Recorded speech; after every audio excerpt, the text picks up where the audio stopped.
he's actually talking to the safety delegate, is Tom. And Tom, probably having just experienced the race himself, will be letting the FIA safety car know what's going on out there, because this is crucial at the start of this race. But really, there is a whole host of probably close to 500 or 600 people out on the grid right now while these guys go through their paces. And it really is a fascinating sight, and it always is, Macau. Photographers love it, the press love it. It's always glamour, glitz, colour, noise and fun. And that's why the drivers love it, that's why the fans love it. It can be a little bit precarious at times as we see Augusto Farfus lining up. But here is Lucas di Grassi just looking in his mirrors. That's his view. The beauty of course, a tip-top or a GT is you don't have to have the visor down, and he probably won't, because conditions are pretty dull at the moment. The dark visor he's got on there won't serve him much purpose, so he'll probably keep that up. So we'll have a great view of Lucas di Grassi, who wins my prize, Alan, as top helmet. I really like that. Two Brazilian flags. It is fantastic. Classic colours. Absolutely fantastic. I'll tell you what, there aren't many places in the world that a grid is so full of hustle and bustle. Already we've got the BMW number 18 art car. It's the next generation art car. It's an augmented reality art car, which works in association with an app. You have to point at the car to see the lights. It's a local artist that's done the artwork around the number 18 Augusto Farfus Big Run. That car was on the front of the grid alongside the various flags of SJM at the rear of the car. Great photographic opportunity.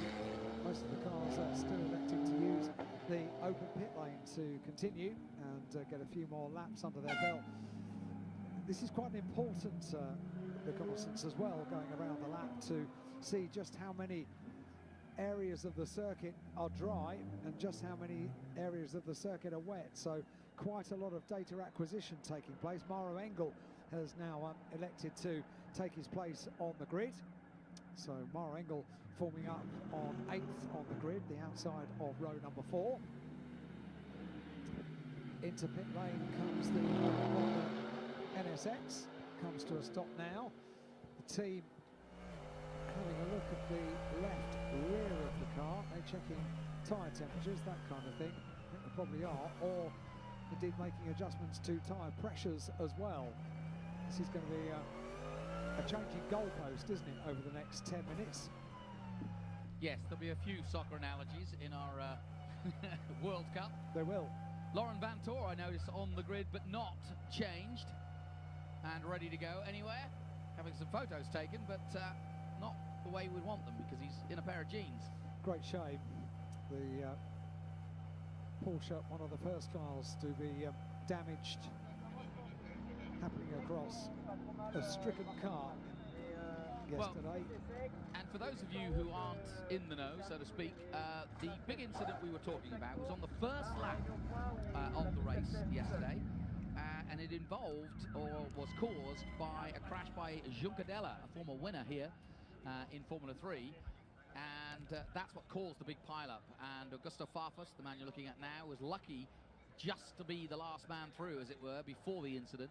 And that allowed him to be unfettered by it. And the rest of the field just kind of piled in behind Laurent Vantor, who tried to get past Juncadella, but couldn't, and therefore everybody else stopped at what we call police corner, which is a downhill, very tight right-hander, and really it's a very fast corner too. You see that anywhere else in the world. So let's go down to the grid with Alexander. She's got Maro Engel. Down here with Maro. You had a bit of a tricky day yesterday. Can you talk us through what happened? Yeah, very disappointing. Great start, got into the lead. Obviously, big shame to see that big crash happen and take so many cars out. And then at the restart, we had an issue with the battery and couldn't fire the car up. So yeah, lost the lead and probably the best chance at the win. So very tough, but yeah, that's the way it is. So today, start P8 and try and see what's possible. What is possible then from P8 around a circuit like this in conditions like this? Yeah, that's the good question. I mean, there's no real answer to that. normally when you start P8, I guess you have to be happy if you can make up 3-4 places, something like that. But it's obviously mixed conditions, and we'll just have to see. We'll put our best foot forward, and then we see where we are. Well, flake matter as ever, Maro Engel, and that just answers the question we had yesterday. If you were with us yesterday, you'll know that Maro Engel actually was one of the few that was unscathed by the actual big incident, came back into the pits and looked as though he was odds on, frankly, to win the race overall. He led the race, came into the pits. In fact, he had, by the first lap, the one and only lap, he led by some margin. Had a brilliant start, didn't he? Yeah, he did, but then had a brilliant finish. Sorry, a sad finish, because he didn't, when they went to restart, as you just heard there with the interview with Alexander, they couldn't get the battery going, which is just ironic after everybody else is sort of dealing with a huge smash. Of all things, the classiest team, the biggest entry, and one of the greatest drivers of this Macau circuit suddenly can't go anywhere due to a battery. Eduardo Mortara has peeled off to take his place on the grid, on pole position yet again here at Macau, and so too has Robin Frintz. Well, why don't you just catalogue, because I know you've been following it closely. Hang on 1 second though, but Daniel Juncadella is down there, and let's hear what he has to say to Alexander about yesterday. Firstly, Daniel, great to see you back on the grid. Tough day yesterday. What actually happened? Yeah, it was a hard one after such a good weekend so far. It's little things, little mistakes. In turn 1 at the start, I had a little bit better start than my teammate in front, and I tried to give him enough room so that we don't have a collision or something a bit tricky. And I gave too much space, and then I hit the wall at the exit of turn 1, and my steering was damaged after that. I could keep driving, I thought it was fine, but when I reached police corner, turning in, I had a weird feeling, and just at some point the car didn't turn anymore, and I went into the wall, and it's probably the worst wall you can get on the track, because if there is no warning to the other guys behind, you see what happens. Hard work done by the team then. Potentially a stupid question, but conditions are changing very, very quickly here. You're starting on wets? We still don't know. I mean, we've tried both tires on the outlaps. Sector 1 and 3 are nearly dry, and Sector 2 is wet, so it's going to be a tricky decision. We still have some time to decide, so yeah, we will see. But I'm here to gamble anyway, because after yesterday, I think we've been quite lucky to be here on the grid. Of course, thanks to the guys, they did an amazing job, but yeah, now it's time to gamble again and see if it works. Good to hear that. Gloves are off. Best of luck. Well, if you're going to gamble, this is the place to do it. I'm here to gamble. Yes. Didn't mean it in that way. Quote of the year. So if you didn't know what happened, here we are. This is what Juncadella was involved in. That's what happened, and we're looking at it from Lucas Grassi's point of view in the number 11. And Lucas, poor old Lucas, was up in the air because poor lad. But there you go. Anyway, but that was what happened. And Juncadella, I thought he had an incident to Juncadella where he clipped the wall on the first run towards the reservoir bend, and I'm just watching one of the drivers running up the grid. I'm not sure what's happening there, why he's running up the grid, but one of the drivers has got no car. He's an AMG driver, and I'm not quite sure what's happening there, but we'll find out. He's had a good little sprint, but as we look at Renger van der Zand, can you spot who that is? Interesting. He's one of the Mercedes drivers. Looks like Marciello to me. Very interesting. Anyway, going back to Juncadella, yeah, he basically clipped the wall. There's Mortara. I think it was maybe Edo Mortara who was running down the grid. It was, you know. Or he's talking to Mortara anyway. So lots of stuff going on as we take a look at the grid. But there are drivers each and everywhere at the moment. There's the driver I'm talking about, to the right-hand side. He's just run up the grid, just behind this lady here in the black. And therefore, it is Mortara. It is Mortara. No, it's not. It's still trying to figure out who it is. Well, we just heard from Juncadella that the decision, the final decision, has yet to be made on tyres, and it's always going to be a compromise with setup here at Macau. Yeah, it is Mortara. It was yeah. Mortara. Yeah, and so Mortara's just literally, now he's got into his car, but a minute ago he was sprinting down the main straight for some reason.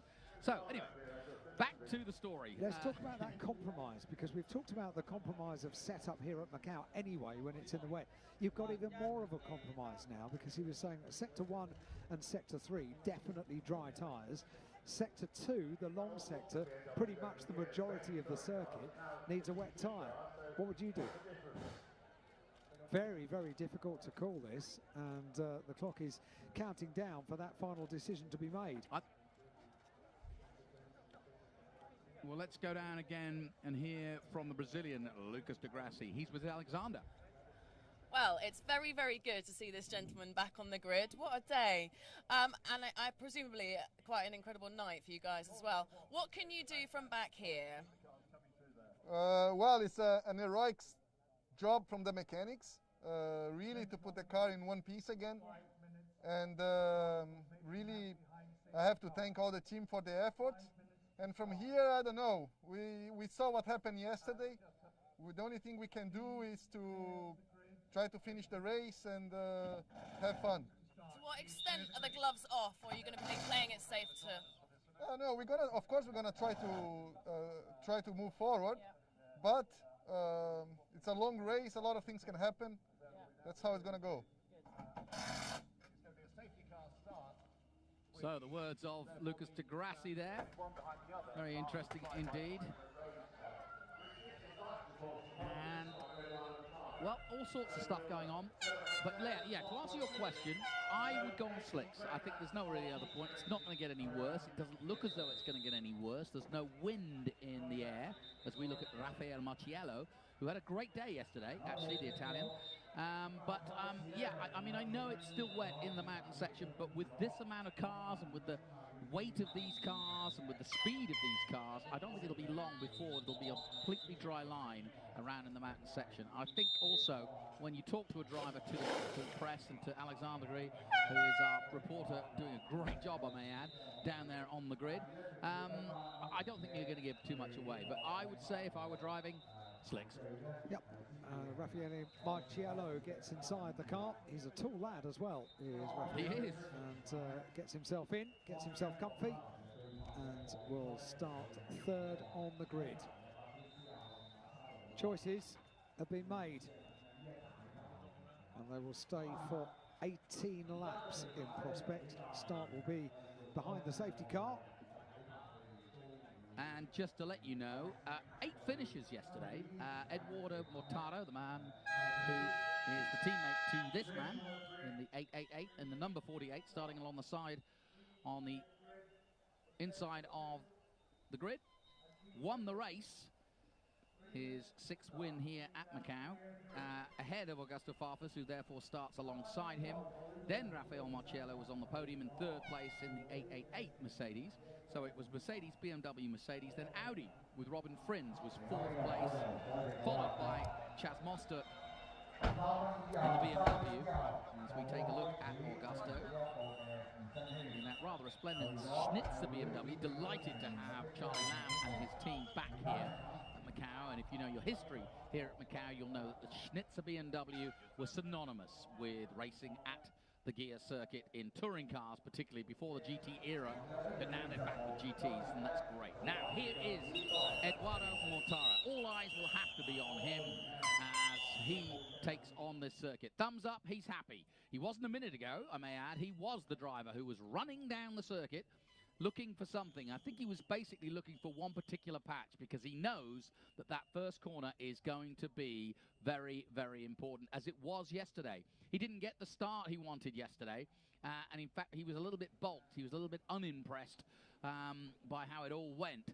So he's going to try to change all that today and get away well. Robin Look how much wetter it is there where Eduardo Mortara is on the tarmac. On the left-hand side, where we just saw Augusto Farfus and Robin Frins, much, much drier. Yeah. And I'm sure Eduardo is thinking, because we're starting under safety, it's going to be a faster start in many ways, in a different way. We have a rolling start anyway, but I do think that the safety car start kind of throws it up there. You've got warmer tyres, you've got more preparation, and you've got more look at the the patches on the ground, and he's also aware of just how fast Augusto Farfus will be, and where he is going to defend, where he's going to try to stop Farfus coming around the outside, because it's going to be a drag race down towards Reservoir and of course down to Mandarin. And the key, if you've never seen this circuit, is the run to Lisboa, which is a long way. It used to start at the Mandarin Hotel, did this race, or did the Macau Grand Prix, but now it starts quite some way back, and it's a long run, over 1.5 miles down towards that major first corner. But we will start under safety of the BMW car, and just a minute ago, Pirelli Motorsport saying that just as the grid was cleared, a few more drops of rain started to fall here. You're at Macau. kidding. No. So that was just 1 minute ago that Pirelli said that. Well, that's interesting, because obviously if you have taken the gamble, I said slicks, and I think I'm looking down as Here we close go. as I can. And Pirelli have confirmed as well, slicks for everyone Yeah, on okay. a largely dry surface. Okay, so that's actually good news, because there's no guessing game to be had there for, and I do think that conditions, certainly looking out the window here of the commentary box, aren't going to get any worse. We might get a few drops of rain, but I don't think we're going to get a wet line for the race line. And as we say, we start this 18-lap race under safety, and it's going to be an interesting race. And I know that everybody is wary of how this track can catch you. As we found out yesterday, Juncadella involved in a massive incident, but I think he just summed it up himself. He's ready to gamble in the city of gambling, the world's epicenter for the gambling world. To go on a fascinating holiday, come to the Macau Grand Prix, stay longer, stay in some of the finest hotels in the world, and throw you at a little bit of gambling as well. Why not? And if you want to join us, don't forget, hashtag GP for questions. What's going on? Sure. About something you just want to take on this amazing race. I saw quite a few comments about the crash yesterday. It certainly got everybody's interest, that's for sure. Quite a lot of damage, and amazingly, it's amazing to see only 8 starters for the restart of that race as we go on board with Eduardo Mortara. Look at the concentration already under safety, but what he's trying to do now is, as you can see, moving the wheel a lot, but that's because he's trying actually to put some heat into the tyres, which are slick tyres, that are dry tyres, but it's still a little bit greasy out there, so he'll be wanting to make sure that he gets as much heat into those tyres to defend himself from what will be a Then we have the pacers behind the safety car are speedy pacing to work. Aim at getting heat into the tyres. They really want to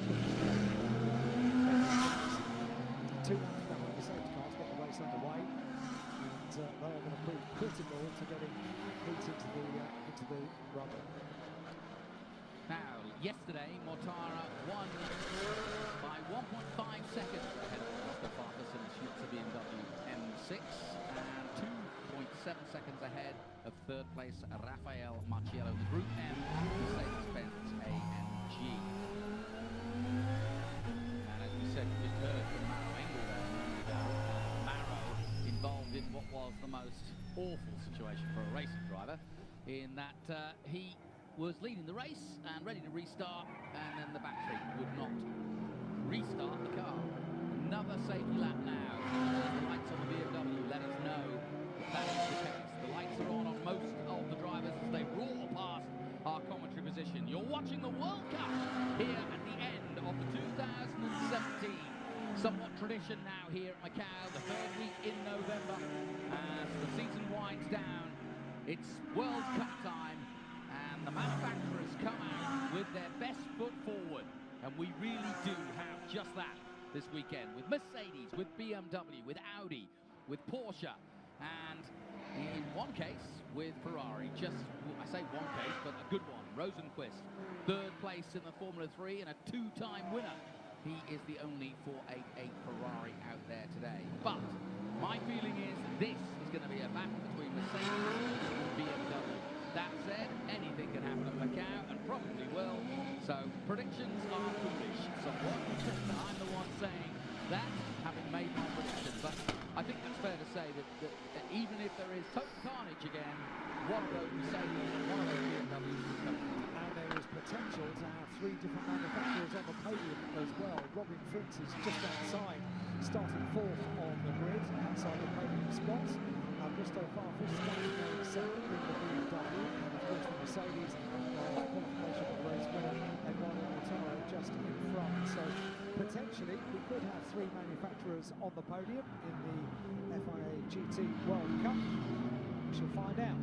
Well, if this is a clean race, the key is definitely tactically for Mortara to get ahead and get going right from the start. And for those chasing him, knowing his record, it's very similar to the World Tour up against Rob Huff in the previous race, which is everybody knows Mortara's record here. He's won 6 times now, and if you want to beat Mortara at Macau, you've got to get past him, and you've got to get past him before this vote, because if you don't do that, then it's going to be mighty hard to catch him, because he's fast, he's proved it, he's consistent, he makes very good decisions, and if you want to beat You heard Charlie Lamb telling me about one of the dramatic there's corners. Audi Sport Really getting ready for get to watch that. They'll show it up this television, race. of course, but Stefan Winton in the jacket for Audi, watching on very carefully indeed, because of course Audi's blushes somewhat as Mercedes dominated both qualifying and the race yesterday, and Audi want to bounce back. And Robin Fritz,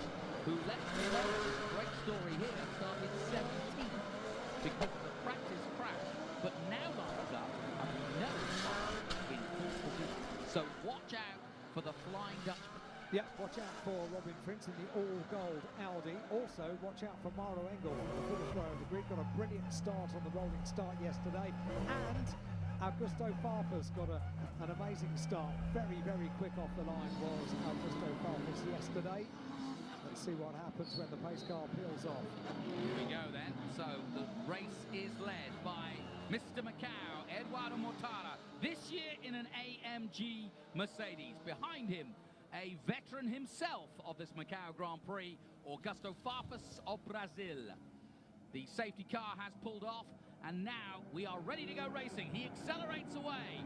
Mercedes, BMW, Mercedes, and Audi tucking himself up. Robin Fritz has out the last corner and down the main straight for the first time and into Reservoir Bend. Mortara with a good lead already. Maro Engel gets away well, but everybody safely through the first corner. Mortara, though, glanced the wall, but that's typical Mortara. I don't think any damage done, and through they come. Oh, and a big, big slide by Rafael Marciello. He almost went completely round.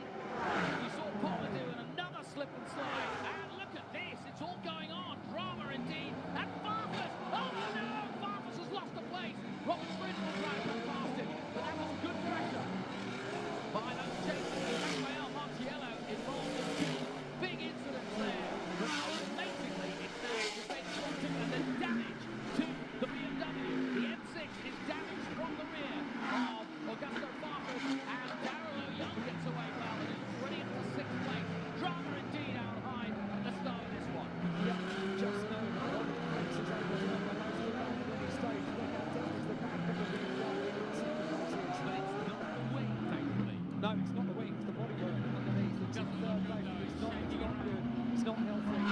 And Robin Fritz will be there to pick up the place in a moment. 1 second, then third, and now I fear he's going to lose both places as well. Mortara leads from Farfus, but Farfus from Marciello, but Farfus in trouble in third. As well chasing down the all-going number 1. Chad Monster is in 5th place, down 16th, the first of the 4. Having a brilliant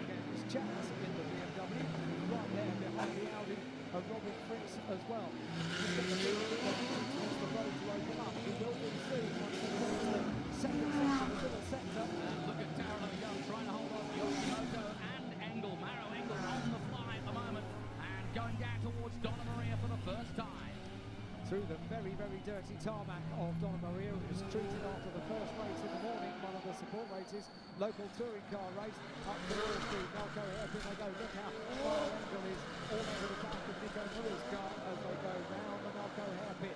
Thread their way down to the final sector.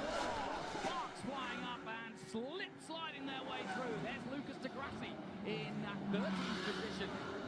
And what a great start from Eduardo Mortara. And look at the lead. The mighty Edo has pulled out here as he crosses the line. An incident involving both car 18 and 88. That's, of course, second place Marciello and Farfus is under investigation, and I'm not surprised because I think Marciello may well get in trouble for that one. Through the start-finish line again, a beautiful sight, a beautiful sound here. But Mortara laying down the laps quickly here, 2:37.3. That was an amazing first lap because everybody else is in the 2:39s, 2:40s. But Mortara, as I kind of predicted, is in a world of his own. If you let him go, he unleashes the horses that are underneath that AMG Mercedes. And oh, look at this! Oh, Darrell Young gets Maro Engel alongside him and tries to defend, but Engel tries to push him out of the way, literally, and Yoshimoto has lost the race. But this is a real battle, a four-way battle, and the BLT Porsche of Darrell Young has had a mighty career of racing this Macau circuit, so knows how to defend here well, but he is against one of the world's top drivers in Maro Engel. The huge challenge here for the likes of Maro Engel is as soon as you pull out to make an overtaking maneuver, you're on wet track. That's exactly what you're on now.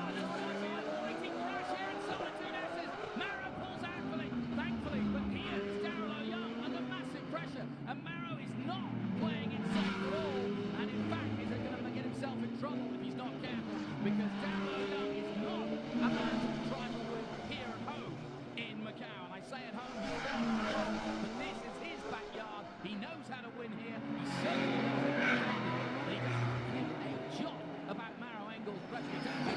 Macau is a place that he likes to succeed, and Maro Engel isn't going to muscle his way through anytime soon. Two of them very, very lucky to get away with that, and everybody as well. Absolutely fantastic stuff. Maro Engel is driving so easy to get past the Porsche at the moment. There is no way through. Well, he can't pass now. Line up to try to get past Darrell, who definitely isn't going as fast and didn't have the pace. Remember, the grid is somewhat skewed. Darrell did not qualify in the top 10. Maro Engel was very much in the top 10, so Maro is quicker than Darrell Young, but of course, because of the shenanigans yesterday, Darrell has got a better start from grid position-wise, but now Maro Engel will line himself up as they come towards. Look at this, passed already as he goes in, and that's how easy it was when he got to the clear road. Engel makes up a place, but he's held back and balked by the Porsche, and now the Audi wants to get past as well, and Darrell's a sitting duck, unfortunately. The VLT man is trying to do his best. He's racing too, remember. And Eduardo Mortara increases his lead over Farfus by 6 seconds now.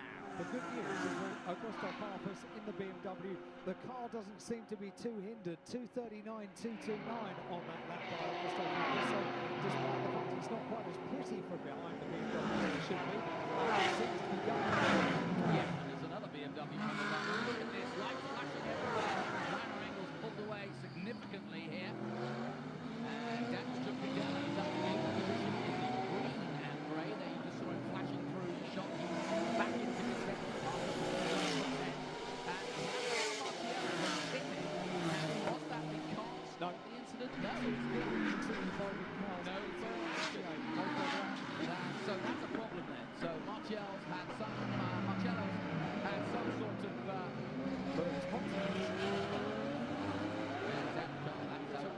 Yep, there he is, and yeah, that car is puffing. Oh, well, I don't need to tell you, that is a mess. He got hit in the front, and I think the radiators quickly capped, so you might say, in Germany, and the Italian, having had a great run in his debut of GTs, is out. So one mark down, and the field continues. It's Eduardo Mortara by 6.5 seconds.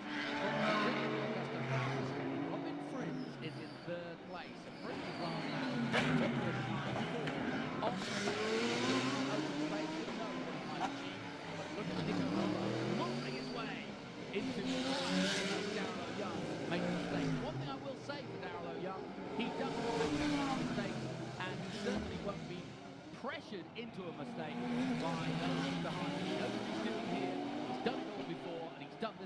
work himself while chasing others here at the Macau Grand Prix. He won here, as I said, in 2008.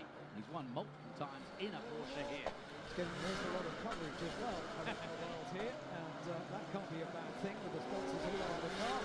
Down from the Malco, where can they come then? Eduardo Montaro, Augusto Farfus, Robin Quicks, the 3 podium positions, 3 different manufacturers on those with 14 laps to go.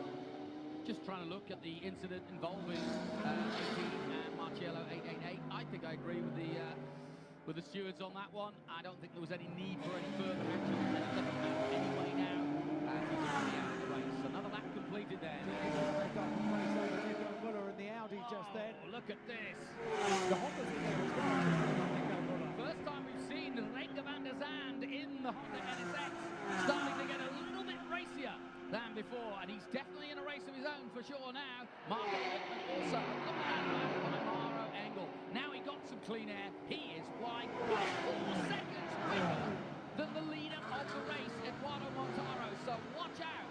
Maro is on the hunt. Honda on the outside on the Audi, can't quite turn it in. It's a squeeze, but the Honda gets away with it. Very good as indeed.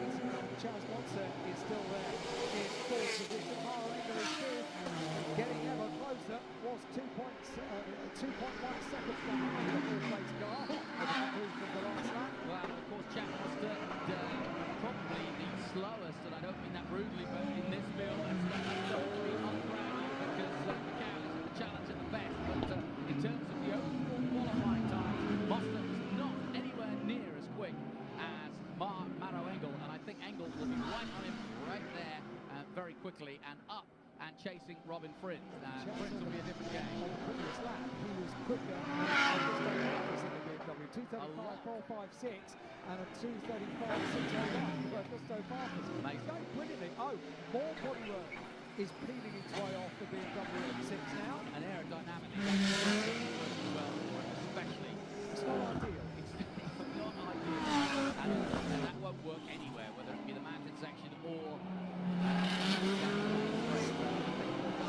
is a silly duck at the moment. Yellow flag at MP12. You know, remarkably, it's not something you get in the first century for a personal best on this lap. 25.7. Oh, what a big crash, and this time it's Lucas de Grassi. He's out of the car, and he's clearly wanting to get out quickly. He's in a precarious position. Lucas de Grassi out of the World Cup already, and the safety car is out. No further action, as we said, in that incident involved, but sadly no further action also for the mighty Lucas de Grassi, as he is out of the Macau Grand Prix at 13B. Interesting. If we've got a safety car, the field bunch up. Maro Engel is incredibly quick lap after lap. This could be interesting for the restart. They've got a 6-second lead. Farfus is still here. Frins is there. And Maro Engel was just about to overtake Monster. Absolutely, he will on the restart. Darrell O'Young is still holding on. Several drivers included Daniel Giuncadella, who is up to 7th, amazingly, cause of the incident yesterday, but still very much in this one. I never want to say a safety car, but I do. No, this is fascinating. Augusto Farfus weaving the ball from side to side. You never know, if he moves it hard enough, he might lose that bit of bodywork. Yeah, not a bad idea. Well, it's probably not doing a great deal. Look, It doesn't hinder the... How does it go from that? Can you get the app out? Have a look how the artwork's looking? Is it looking scoop? Is the frame slightly? It's absolutely fascinating. You download the BMW app, you don't have to be here to do it. You can use it to see what happened and print it out from the app. But yeah, the likes of the artwork, Jack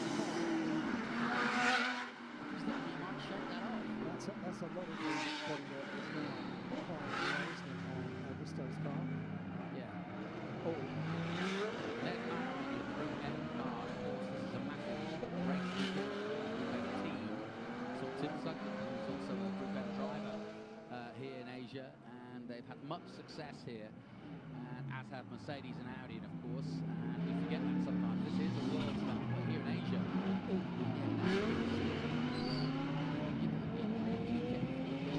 Lights are affected, brake lights are affected, but stewards might have something to say. It's flies off, it could really hinder everybody else. That's what safety and Charlie Whiting and the rest of them. Now, the problem with having a safety, having a car like Lucas Di Grassi where it is, and that is right in the middle of the mountain section before we come down Podium. There's no crane there. They have to get a flatbed out there, which therefore means we're going to be under safety for, I would argue, certainly the rest of this lap, if not another 1 or 2 laps possibly, which, well, won't make any difference really to the leaders, but could make a little bit more time consuming and therefore more of a sprint race to the finish. Charlie Lamb, there he is on the right-hand side or in the middle of the shot there. Directing operations and wondering what to do and what to do about Augusto Farfus. The Farfus can do nothing but keep circulating. Yeah, there really isn't nothing that can be done, is there, from pit lane or anywhere? And of course, race direction giving us a bird's eye view. Here's another look at, whoa, the crash from Lucas Di Grassi. He just went sideways and went from one wall to the other. Black and orange flag for car number 18, Augusto Farfus. We did rather fear that may happen. Yeah. It's a huge bit of bodywork that's high in the air off the back of the BMW. That's a real shame, but I tell you what, it means that Robin Frins can now attack Mortara and Engel, and I don't mean to be rude to Chaz, but I think he's out of this battle anyway. It does mean that Mauro Engel can get closer to the podium, and we could have an almighty battle between Mercedes and Audi, as we kind of predicted at the beginning of the weekend. Augusto hasn't got a message yet. He's got a black and orange flag. I think he'll peel on. I think two things will happen. I think by the time they go past the Di Grassi incident, they will have got the flatbed out there, and they should have got him on to a way out of here or dragged him out. They've had a great process of putting these dollies down, and in fact, this is how Di Grassi shunted. Here he is going into solid dudeses, and does he tap the wall? Here we go. Looking good for now, but then it all goes horribly wrong here. Just a little tap, just a little rear tap, I think. And that really is why we get so excited about this circuit, is because that was pretty innocuous as an accident. You know, he's one of the world's finest drivers. It didn't look much, but just a touch like that, and it's all over in a second. And he really was just a passenger within seconds. Car number 18 under investigation for not respecting the black and orange flag. Well, it's the World Cup. He's just been given a yellow card, that's all. He's playing on, shouting at the referee. He's doing.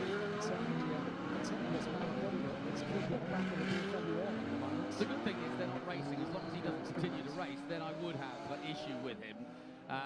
If he restarts, then yes, I would have a fair word with him. So disappointing. But he is a fighting Brazilian, is Augusto. He doesn't like to be stopped when he's racing. Incredibly quick driver, incredibly successful. He's been in DTM with BMW since they rejoined DTM in 2012. Yeah, good DTM driver. But unfortunately, Macau is not see that so quickly. They are there, but I think we're going to get another lap, as I said. So still got plenty more laps to go. Yes. Not to worry. 11 to go. You don't worry. I think my excitement button has been hit a few times. I'm not sure Mortara is going to be worried either. I think he's going to be well worried. He had this race in the can. Are you kidding? Yeah, now he's going to do it all again. He's just been exemplary at these long starts, hasn't he? Yeah, that's true. And he's got to have brilliant one this time, because they are gunning for him, quite literally. And if they're gunning for him, I said it right at the beginning, they're going to have to do it in the opening couple of laps, because once he's gone, he's well gone. So, Eduardo Mortara, Augusto Farfus, Robin Frins are the top three as they thread their way through the Malco hairpin. Down they go, still under the control of the BMW safety car. Now, we're expecting the number 18 damaged Schnitzer BMW M6 of Augusto Farfus, who has been given the black and orange flag, and that indicates that you need to come in because the car is not safe for the rest of the field. And he should come in, and again, we will be doing the other lap, another lap again, under safety. And here comes Augusto. So sadly, I'll send you out. I will send Alexander to go and have a word with him. Good luck. Well, the BMW Motorsport Director Jens Marquardt is here in Macau this weekend to see the 4 BMWs that have entered the FIA GT World Cup. Now, of course, they can get him back out if they can put the rear back on. All right, so they're hit. Now, okay, he's lost very little time there. So good work. Well, I say good work. They just ripped it off. Good work. It'll be fine. It hadn't hindered. He was still putting in very, very sensible lap times, wasn't he, in the BMW M6? So Augusto can quickly catch up to the tail of the train. However, it will be at the tail. And in the words of Monty Python, I'm all right. It's just a flesh wound. It is. And away he goes. So Augusto Farfus now with quite a bit of work to do. The circuit drying out. I was just having a look at Twitter actually with people tweeting with the hashtag MacauGP. Saw one or two people saying that there were spots of rain around the circuit as well. So we need to keep an eye on the weather as well. It's going to be so many things Farfus could do because he was circulating on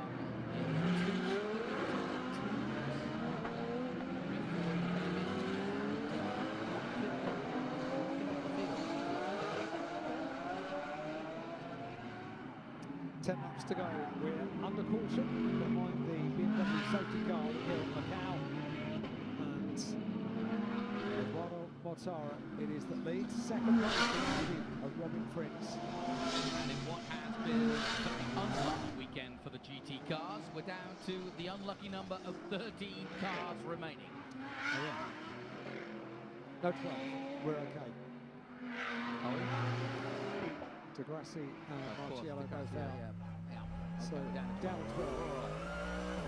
Here's the man who is Mr. Lucky at Macau, and I say that, but he makes his luck as Eduardo. He's been immaculate every year. He won brilliantly in Formula 3, brilliantly in GTs, and he continues to do so. And I think he will continue to do so for quite some time. As the bosses of Audi watch on, we watch on with them. And I think Mortara might just come back into his beaten Huff's record of 9 wins, don't you? I think you're right. He's giving himself a treat behind the safety car. He actually allows himself to blink, which is not what he does when he's under race pace. So it's probably quite a nice moment, trying to keep as much heat in the tyres for Eduardo Mortara. But his concentration is absolutely fascinating. We were watching yesterday. Doesn't allow himself the chance to blink until he's at the right point of the circuit to just do that. The utter focus and concentration that Eduardo exhibits. A DTM driver for many years, Eduardo Mortara. He's been runner-up in the championship as well. Now, here we go. The safety car pulls off. The green flag is being waved in front of our commentary position, and that means that Eduardo Mortara leads this race, and there is the golden sight of Robin Frins, the fast Netherlander, making his debut here and making a name for himself here for sure, and ready to try to see if he can do anything about Mortara at the restart. Here we go, folks. It's the World Cup, and we're down to injury time.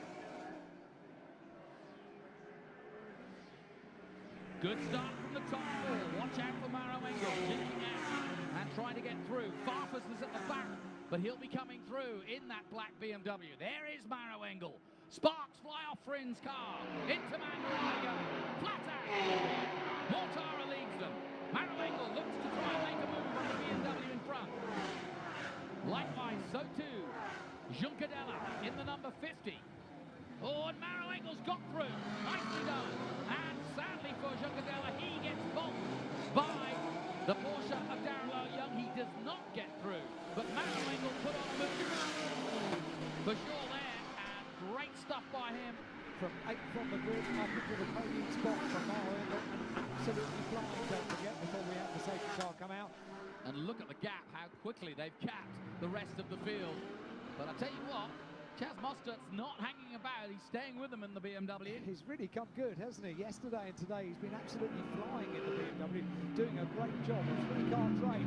That the battle for second place. Robin Fritz, Chaz Mostert and Maro Engel absolutely tied together. And you could read the body language of Maro Engel. It says, hey, new boy, out the way. Ah, we've got another. Well, flashing lights just, I thought they were for... a caution, yeah. Yeah, but I think it's just basically from... Oh, no! Oh, Young is out! But that's at the bottom of San Francisco Hill. So Darrell Young was probably pushed out the way because he was under pressure then anyway. Maro Engel had gone past, and I think others wanted past too, including Juncadella, who probably took him out, I'm afraid to say. But we'll soon find out. But Juncadella was certainly eyeing that up as a possibility. And as we've seen in the previous, before the safety car, has been under pressure for quite some time. To the BMW, it's dropped right back from the back of Maro Engel's car and Robin Fritz's car as well. Well, this... Well, you can have... Safety car. I just saw the ball. Safety car again. Yeah. Well, you can have safety, but this is real fun. I can tell you. Mortara, Frins, Mostert third, and Maro Engel actually moving ahead of Chaz into third place. There he is in the Group M car. So we do have a Mercedes-Audi battle, but we have another safety car on the 11th of 18 laps.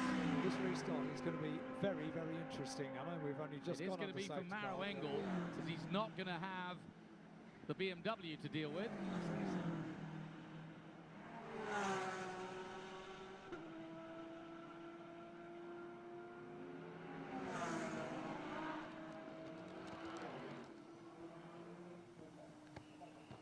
So we're under safety, and the reason being that Darrell Young was left at the bottom of San Francisco Hill.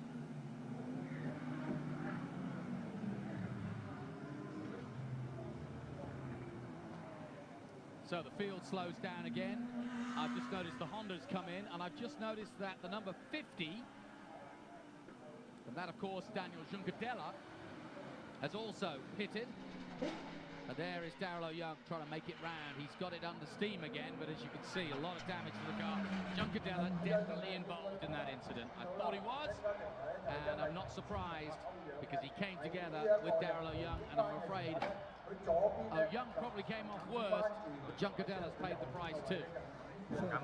Bodywork damage that needs to be repaired on that car as it's down in pit lane, while the rest of the field are under caution behind the control of the safety car for the second time.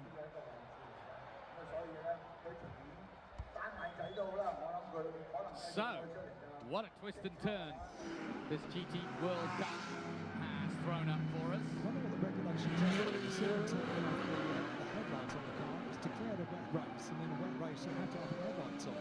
So whether there's That's an interesting point. Yeah. They can't just maybe pull out the headlights. The headlights will probably need to be in working order. Does one count? It wouldn't on a road. Well, so, true. Yeah. So, I don't know, it's interesting. But to be fair, the leader of the race is not putting his lights on. No, and I'm a warrior by trade. So. But I like your style. I like the fact that you brought that up because yeah, you can see Britain's lights are on. Wow, what a fascinating race this is turning out to be. This is the 11th of 18, and if you've just joined us, we're under safety after another incident involving Daniel Juncadella, who's had a rather storied return to Macau, the former winner here. And he was involved in a massive pile-up which took out most of the field yesterday. And he's just involved himself in another incident with Darrell Young. We haven't yet to see whose fault necessarily, but here is Juncadella on the outside. On the inside is Darrell Young. They turn in, they touch briefly here. Darrell quite rightly holds his line. Juncadella has to take avoiding action.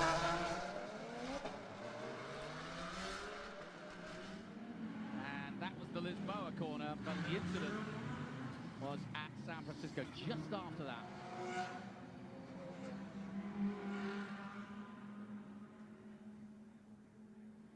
So, Mortara trying desperately to keep some grip and heat in those tyres. I've often asked what on earth is going on when they do this. Well, it's quite simple. They're trying desperately to keep heat in the tyres because in a racing car, the tyres, only when they're hot, actually grip properly. So you do not want cold tyres in a racing car because it may as well be on roller skates. Safety car will come in this lap, and I completely missed the fact that Augusto Farfus had made his way up into 6th place from the back of the restart order. Yeah, and also, interestingly enough, he's got Marco Whitman and Chad Foster in front of him. So let's see how we go. Here we go again, folks. For the third time we're asking, reasons to be cheerful. We're green. Mortara leads the pass. Frins in the Audi in second. Then it's the 999. Mauro Engel, who's been on an absolute sprint so far. And again, Mauro Engel gets the better start, and he's all over the back of Robin Frins of the Netherlands. Mauro Engel of Germany, a superstar here at Macau, and about to be again, if he makes it up the inside here and gets past Robin Frins, who will try to make that Audi as wide as he can. But Mauro looks to the inside. Cohn goes to the outside. He's not going to get round there, and that's good defensive driving by the Dutch. And a touch there as the BMW. Oh, Mostert comes alongside him, and it's all sorts of mayhem again. And Farfus is making his way through. In the other, all like number 18 stints the BMW. There's not room for all of them at hospital. Surely not. Farfus is going to drive, but he's not going to make it. Absolutely fantastic side-by-side stuff with the BMW. Double DTM champion. Marco Farfus once again side-by-side and makes the place stick. I've never seen anybody take at Maternity Bend, but that was the mother of all overtakes. Brilliant stuff. I think it's fair to say that Augusto Farfus is on yeah, he is absolute. Oh no! And another incident, but it may not bring out a flag. It's a smash. And it involves one of the BMWs. I think it was Mostert, possibly Marco Whitman, but what's going on again? And meanwhile, amazingly, I thought Mauro Engel was going to make the move on Robin Frins, but he just couldn't get past. As they go through Don Maria again, he can't overtake here, and he'll just have to wind himself up. Here's another look at this overtake by Farfus, and the reason was the 91 of Marco Whitman just went a little too wide at the turn. He lost a little bit of impetus, and then it was Chaz Mostert who definitely hit the wall. Still pressing on to great effect. Wow. We can also return Catch your breath, folks. Here goes the number 2. That's Nico Muller. He's out with his R8. But meanwhile, Mortara is up and running, and with a significant lead. Mortara unaffected by any of the shenanigans going on behind him. And now Mauro Engel winds himself up for another go. 13 laps of the 18 completed. And as he does that, how has it even happened that Augusto Farfus has got himself back up to 4th place? Well, it's tremendous. Absolutely fantastic stuff. He's been for a pit stop, had a cup of tea, come out, and he's still in contention. I did mention that BMW Motorsport boss Jens Marquardt is over here in Macau. I wonder what he made of side-by-side BMW through maternity. Interesting. Well, it's a German fest, as we said. It's Audi versus Mercedes.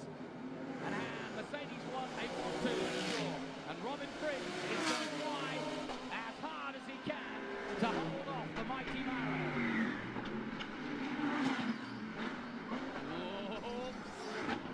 Into Maternity Bend, and this is where Farfus made his move, but only because of a mistake by Marco Whitman.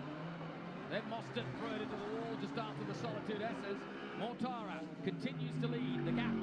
1.9 seconds to this battle for second and third.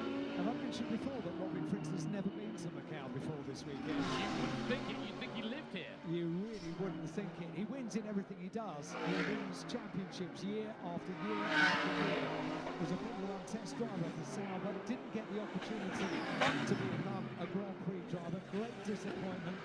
and I think it's Formula One's loss from Robin Fritz never made its Grand Prix races. I'd never met Robin until this weekend, and I met him thanks to you, Alan, and we had a quick chat, talked to him about his crash, and that was because of ABS, and that was why he was down in 17th place at the start of this race at the weekend, because he had an ABS fault and effectively went straight on, which caused his accident, which knocked him down during the practice session. I shook his hand and said, "Nice to meet you." I said, "Do you like Macau?" He said, he just smiled, shook my hand again and said, "I will promise you entertainment." And that is exactly what has happened. So here he goes. The gold machine of Robin Fritz has pulled away a little bit from the very, very quick Mauro Engel in third place. Eduardo Mortara, 12 laps in the book, 6 to go, coming up towards the line. Can't we extend it another 6? It would be very nice if we could. Coming up to complete 13 laps in the book. Fastest lap goes the way of Robin Fritz. 223.6. Brilliant. Mauro Engel, though, is right there, just 2/10 behind him. We're talking about 2/10. It's 2/10 to watch. Robin Fritz, have I mentioned that he's a rookie here? He is no longer, I'm afraid. After what he's gone through this weekend, he's an absolute veteran. Yeah, look, Maro's flashing the lights. I wonder why. But he's too far back there. Maybe Robin hadn't noticed it. Robin has thrown his boa, and he's got an advantage over Mauro Engel. He's doing his very best to bring down the gap between himself and the race leader, Eduardo Mortara. All three of them now in the same picture. Here's another battle, and Giugadella is back out, having got that damage car, the number 50 that is. He's in 9th position at the moment. Meanwhile, Mauro Engel pushing on now. It's amazing that massive, I say massive, but the bigger car, which is the Mercedes, looks almost dainty around the mountain section, doesn't it? It's amazing. Absolutely amazing car. So now, is that Maro's skills, or is it also the way the setup of the Mercedes is, I wonder? It'll be interesting, because we're talking about the compromised setup, but look how the circuit is getting drier and drier. It was this section, the mountain section, that they were saying potentially you could use wet tyres, but you couldn't now. It's pretty much dry. Absolutely dry, yeah. So, this race is hotting up nicely. An 18-lap World Cup, and we are in injury time. Are we going to penalties, I wonder? We shall see. 5 laps, including the one they're on. Look how close they have got to Mortara in this last lap. I think Prins is going to put in another fastest lap here. There's Farfus. Farfus in 4th place of all things.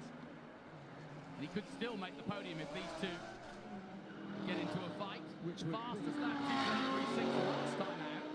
Be an exceptional story, wouldn't it, if Augusto Farfus could do something and finish up on the podium for the 2nd day running. He's right there. Mauro Engel has got a button which automatically flashes those lights, hasn't he? And he's using it quite a lot. Is it called his finger? But it's not close enough to Robin Fritz. And a 2:22.5 from Fritz, but a 2:22.4 from Eduardo. Anything you can do, he can do better. Overall fastest lap for Eduardo Mortara, 2:22.429, 2:22.472 for Mauro Engel in 3rd place. We are really getting a masterclass of mastery here from the greatest GT drivers in the world, the hardest circuit and most challenging circuit in the world, as they swap fastest laps. Last time out, Mortara, who we're on board with now, did a 2:22.4, the fastest lap of the race, reacting to Robin Fritz's fastest lap, the previous lap. And having said that, he was only a 10th quicker than Fritz.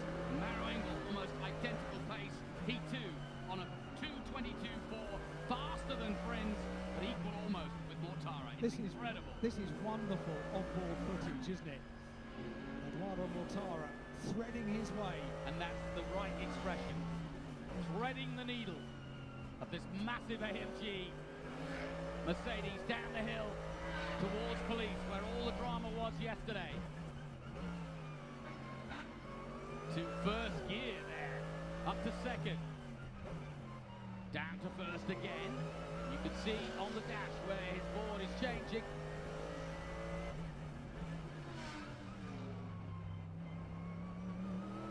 Seems nice and serene, doesn't it? It's nice when you're out front. Yeah. Clear view in front. And that was enjoyable, being on board the environmental. Time running out now. There's Marcus. 3 laps to go now. Robin Prince in second place in the Audi. Well, amazingly, Chef Moster, who was involved in that incident of pranging the wall, and there are two crashes at Macau, the innocuous ones that take you out, and the ones where you get lucky and live to fight another day, and that's what happened with Moster, because he hit hard. He's still there. Yeah, and BMW 4th, 5th and 6th with Farfus, Mostert and Wittmann. So another lap completed, and another brilliant lap by Eduardo Mortara. Although, having said that, Engel's gone even quicker. A 2:21.4 from Mortara, a 2:21.3 from Engel, and Engel is flashing his lights, and that Mercedes once bad past the Audi. But Verstappen technique is not holding back either. Here comes Maro.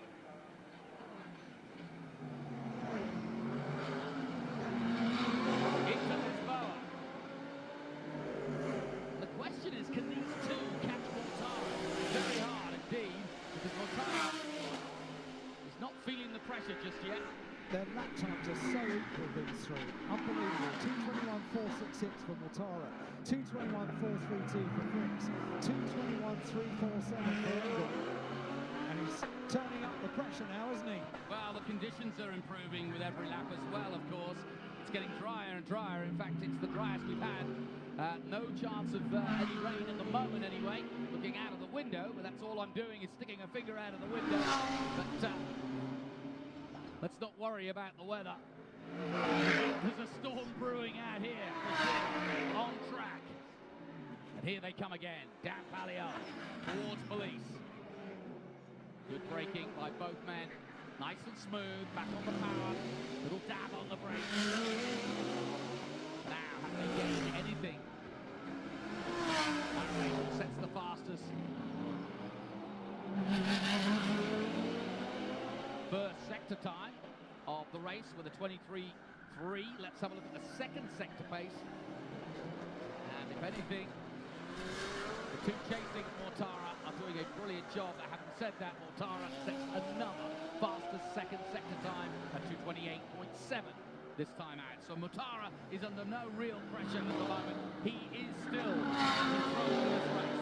We saw a similar kind of battle earlier on in World Touring Cars where pressure was being mounted for the final podium position, and Tom Chilton in 4th place just wanted to force an error, and Robin Prince at the moment is not putting a wheel wrong with Maro Engel flash of the headlights to let him know he's there, but he's completely unbothered to the extent he just puts in the fastest lap once again. But 2:20.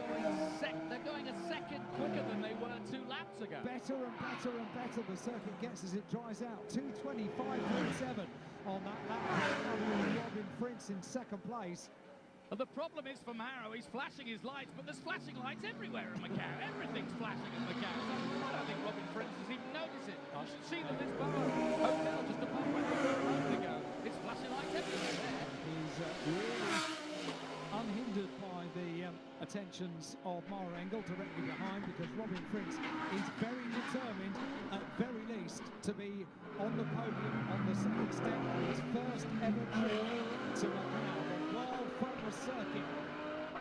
And remember, there's the World Cup to be won, both for the drivers and the manufacturers. And at the moment, Eduardo Mortara is heading towards that World Cup. And so too are Mercedes. It's Mercedes versus Audi. And in terms of the manufacturers, that's what they want most. It used to be an aggregate of the first 2 cars over the line, but because we have entries like one Ferrari, you can't do that. So it now is the first car over the line, the first manufacturer over the line that takes the world title. And at the moment, Mercedes are against Audi. And Maro also playing a rear guard now to Mortara. He's trying to make it a Mercedes 1-2. But Audi's blushes will be saved by the new boy, the rookie, that is Robin Prince, as they come into Melco. One more time. Now, where's Maro going to make his move? because he is going to make a move. He will make a move, and they are about to go onto the final lap. What a great masterclass this has been in It's been GT superb. racing.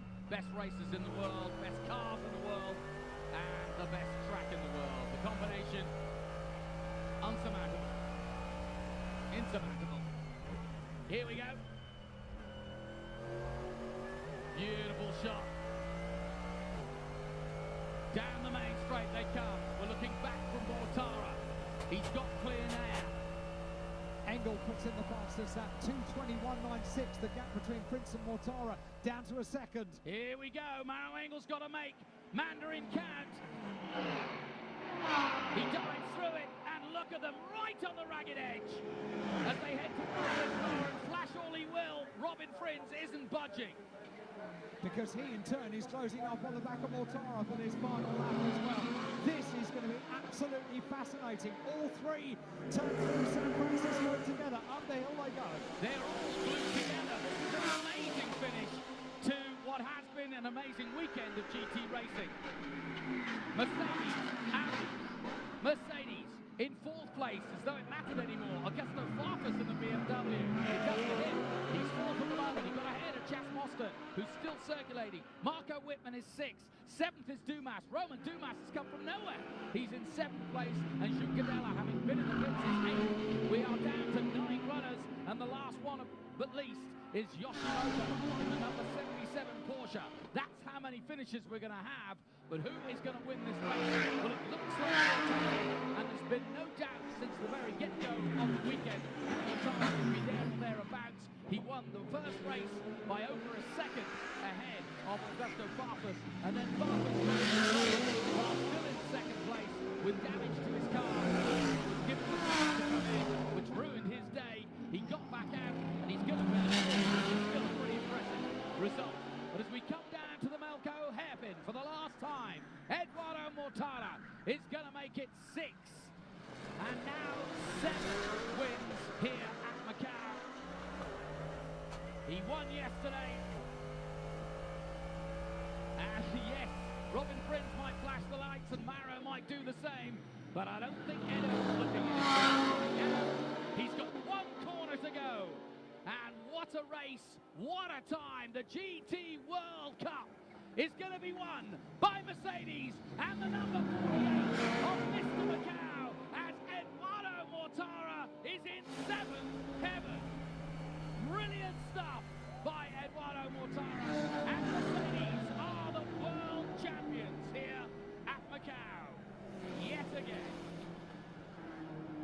Over the line in second place for Audi comes Robin Frins, which wasn't a bad debut to say the least.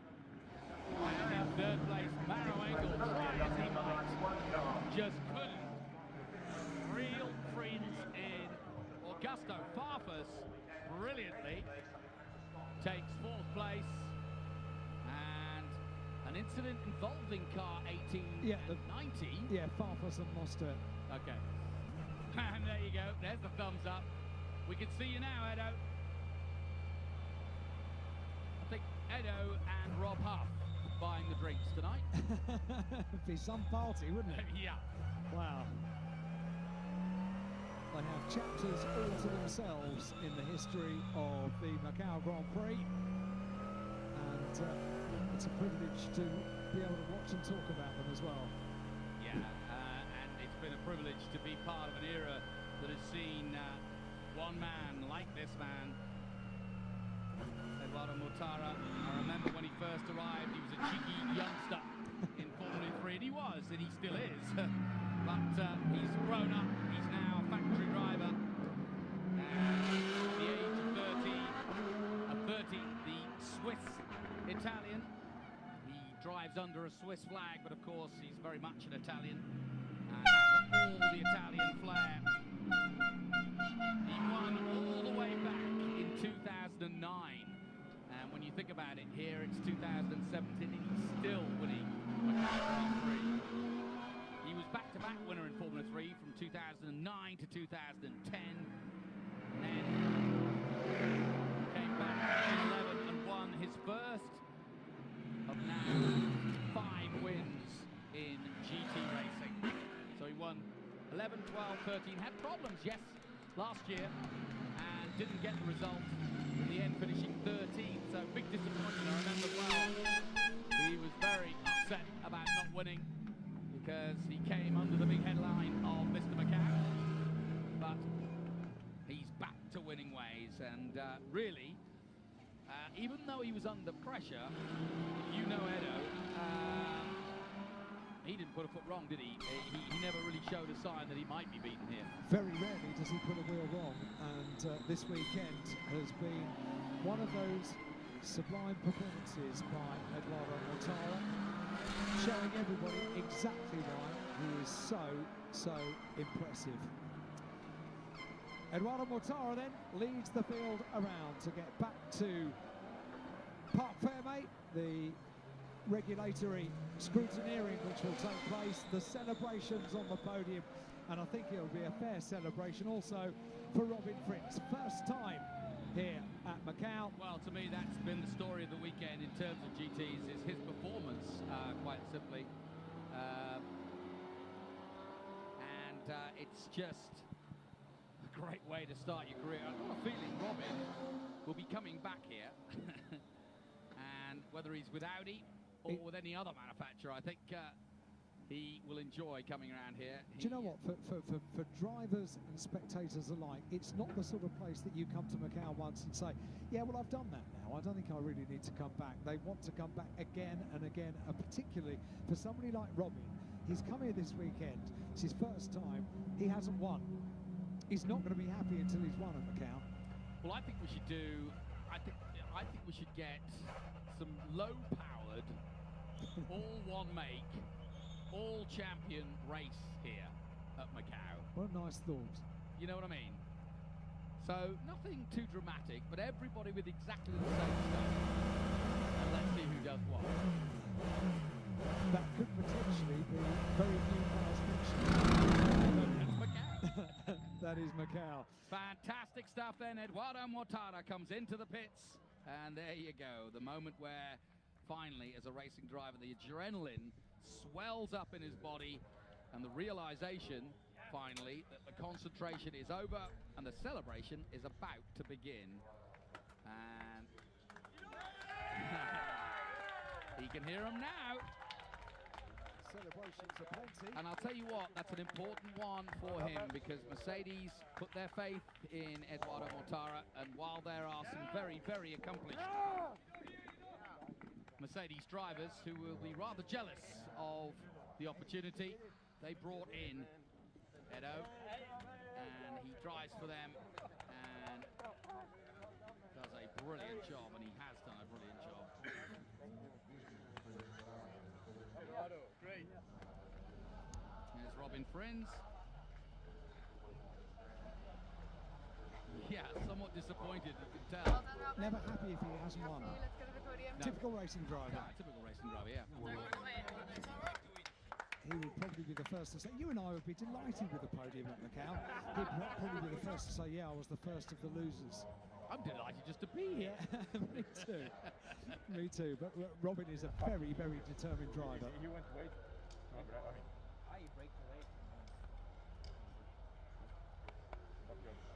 So let's go down to the paddock and join Alexander, who's got the winner. Eduardo, you kept yourself out of mischief. What an incredible race that was. Well done. What a weekend here in Macau.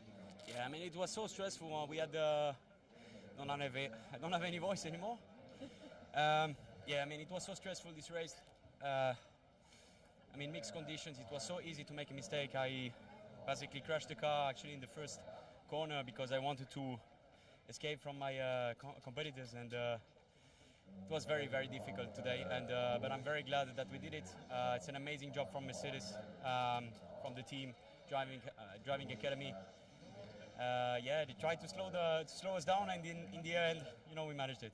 Great, fantastic result. Well done. Well, he is driving for the Mercedes Academy, and that was a masterclass by the professor. And there's Robin, disappointed as you say, but Audi can be proud of their performance here. It was always going to be an uphill battle.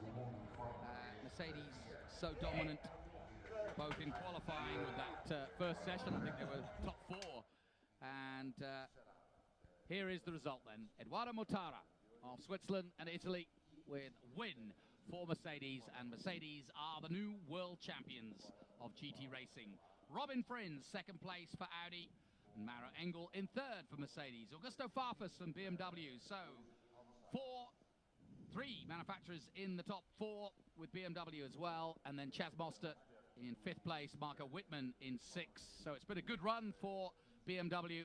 Romain Dumas in the first of the Porsches is 7th, and Daniel Juncadella recovers to an 8th place finish. Romain from the back row of the grid as well. Brilliant.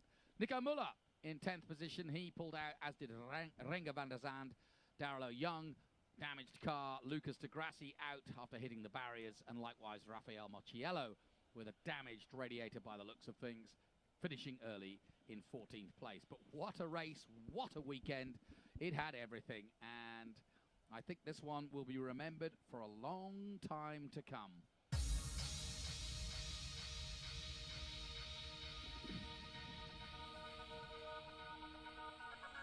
So as it all kicked off, a rolling start, we had 2 laps under safety and a slight nudge to the wall, and boy, that could have changed everything for Mortara.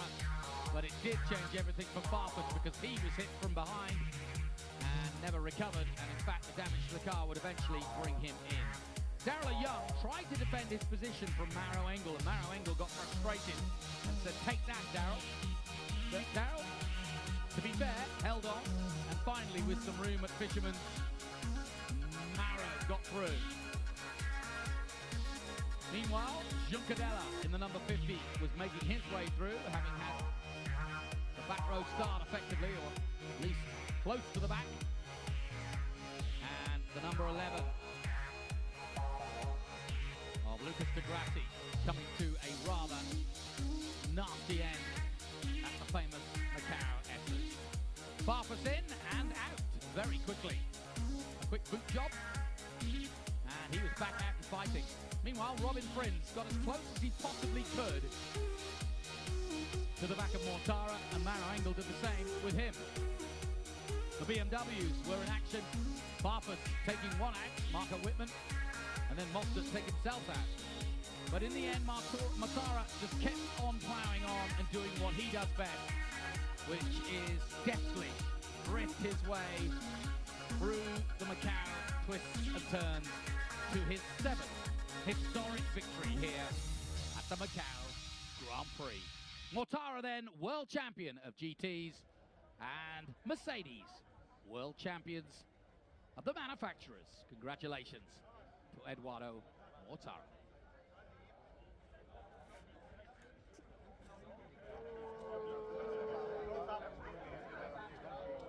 And somewhat appropriate that Mercedes have had such a storied history here,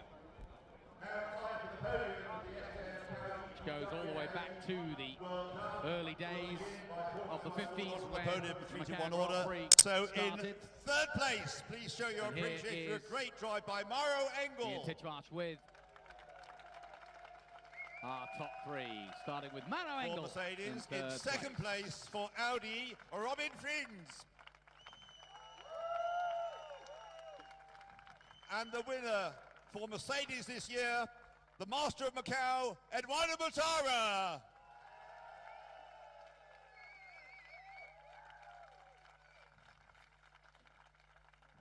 Climbing onto the top of the podium. And now the national anthem of the winning driver.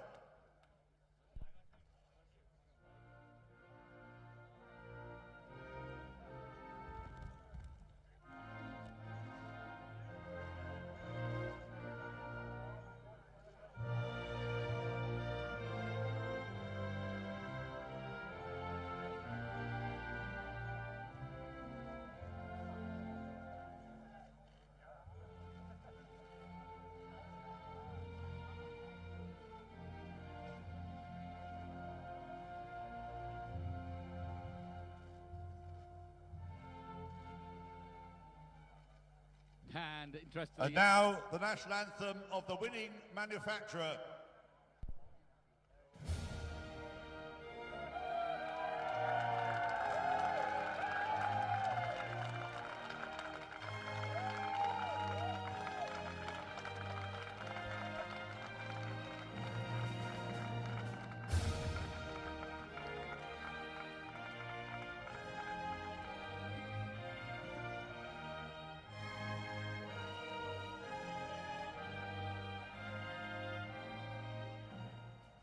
Jonas van Pack ten Becker joining the podium then for the winning manufacturer.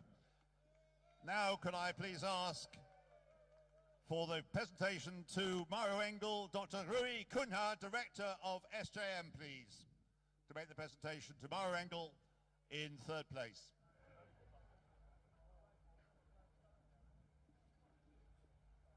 A garland or laurel and the trophy to Mauro Engel.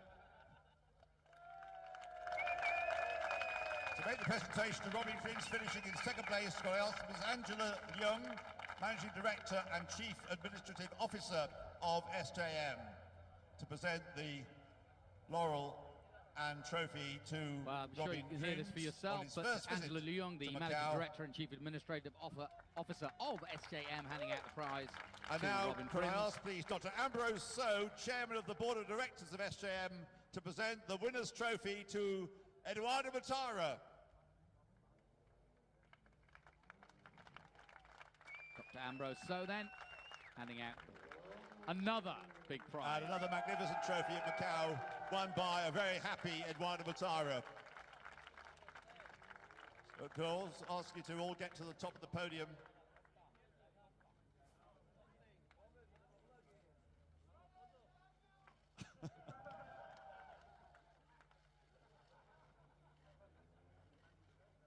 Thank you very much. Right, can I ask the drivers to stay where they are, but the presenters please to leave the podium, because we have some more trophies to hand out.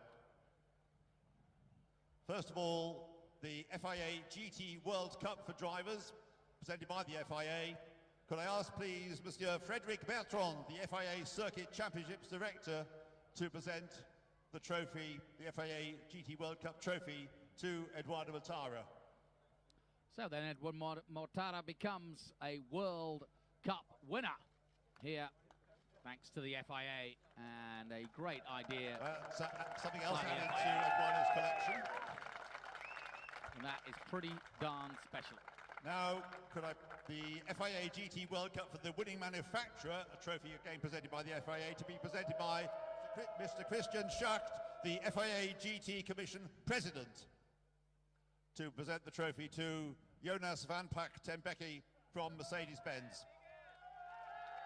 So congratulations to Mercedes-Benz. They win the World Cup. Another trophy presented to Jonas van Pack ten Becker, representing Mercedes, the FIA GT World Cup for winning manufacturers, presented by the Grand Prix of Macau Committee. And that's going to be presented by Maria Helena de Sena Fernandez, Director of the Macau Government Tourism Office.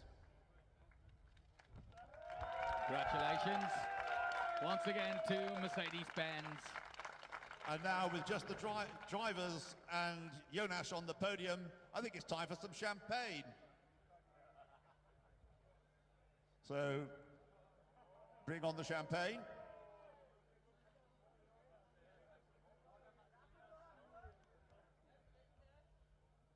And are they going to spray it? No, I think the circumstances will keep the champagne. And Eduardo, a difficult drive to say the least. Just a quick word. I mean, we're not spraying the champagne here because from what happened yesterday, and I mean, no matter how happy we are today because we won the race with the team and myself, I mean, I'm not forgetting, you know, what happened, the drama that happened yesterday, and I think we should all have, some thoughts about it. So, for the rest, very, very happy with what happened today. I mean, it was an incredible race, very, very difficult, mixed conditions, very easy to do some mistakes. And in the end, it worked out perfect. I've got no more voice, and I'm sure that it's going to go away fully tonight. So, yeah, let's celebrate. Well, you've won many times. You wouldn't count yesterday's win as one of your successes at Macau, but now you've got this one. How many is that at Macau over the years in Formula 3 and now in GTs? I don't care. I don't care. They're all very, very special to me, and I mean, it was very important to win this race for me, for Mercedes. Yeah, the tough year, and I knew that. Yeah, this one could sort of like save a little bit my season, and I was very lucky yesterday with what happened, and yeah, I'm very happy. Thanks for all the support for Mercedes, for HWA, for TMG Driving Academy. So very cool. And it wasn't a very easy race because you kept on having those safety cars, so you built up a large lead. I think you had 7 seconds early on, and then, of course, it went away because of the first safety car, and then you had about 3 more safety cars to cope with. And I think we provide a good show for the fans, and I think it was better than last year, right? You're all in favour of it, are you? Well, yeah, exactly. Well done, Eduardo. Congratulations then. Robin, your first visit to Macau. Do you like the place? Yeah, it's not bad. It's not a bad place. I touched the wall already in qualify, so I'm not a rookie anymore for that. But I enjoyed myself. It was very tricky with drying up conditions. I thought it was a bit dry at the end. Well, I hope so, because I was struggling just after safety car the first 2 laps to heat up my tires. But at the end, yeah, if the race was a bit longer, maybe I had to go on Edo. Well, it did look like that because, and Mauro right behind you, that you're all going quicker and quicker and closing up on Eduardo lap after lap towards the end. Yeah, I mean, Edo was pulling away the first 2 laps after safety car and couldn't do anything about it. And in the end, the last 3-4 laps, I would say, I was closing bit by bit, and maybe the race should have been 1 lap extra. You'll come back to Macau. I hope so, yes. We hope so. Well done, Robbie. Congratulations in finishing in 2nd place for Audi. And now for Mercedes-Benz, I think Mauro a bit disappointed with the result. Oh, first of all, thanks to all of you guys here. You guys did an awesome job this weekend, and they deserve the win. Thank you very much to the whole Mercedes-AMG team. It's an amazing result for us. Obviously, for me personally, yesterday was a huge disappointment. Put my heart and soul into the drive today, and it just wasn't quite enough to get to the front. Well, I must say, it was great to watch. Could you just explain what it was that went wrong with the car? It wouldn't start on the restart yesterday. What was the problem? Sometimes things are as simple as a battery. Oh dear, oh dear, oh dear. But it was a magnificent drive to watch whilst Eduardo was out in front. We were watching you passing them left, right and centre. But Robin was a bit difficult to overtake, wasn't he? Yeah, I had to go after the restart. Couldn't quite get the move done, but with the drying, the track getting more and more dry, it was getting more and more difficult to overtake. Like I said, congrats to these guys. You know, to get up onto the podium up here, you've got to do a pretty amazing job over the weekend, and it's been another crazy Macau weekend. But as Edo said, at this time, our thoughts should be somewhere else and with the family and friends and relatives. Well said, Mauro. Thank you very much indeed for that, but also for a great drive. All 3 of you, wonderful race. Off you go to the media press conference. Thank you very much indeed. The winner, Eduardo Mortara, in 2nd place. Robin Trins on his debut at Macau, and Mauro Engel on pole position yesterday, but unfortunately unable to, because of mechanical problems, technical problems with the car, had to... So that concludes our podium for the FIA GT World Cup 2017. A phenomenal race weekend and a very sporting end to it, quite appropriately by Eduardo Mortara, who once again retains the moniker of Mr. Macau.